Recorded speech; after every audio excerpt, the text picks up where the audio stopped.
Surprise చేద్దామని మీకు చెప్పకుండా చేశాను. కూల్, అందుకే అన్నీ చెప్పేసి. ష్యూర్, నెక్స్ట్ టైం మీకు అన్నీ చెప్పే కనుక్కొని చేస్తాను. డోంట్ వరీ, నైట్ డిన్నర్కి వెళ్దాం అనుకున్నాం కదా, will have a good time. Madan, washroom వెళ్ళొస్తాను. Okay.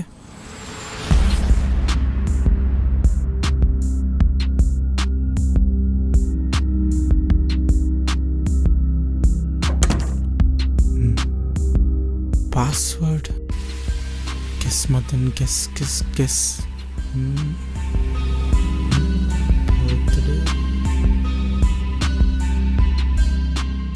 Yes, calls deleted,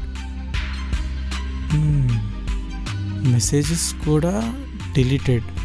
nice. Number కూడా డిలీట్ చేసింది.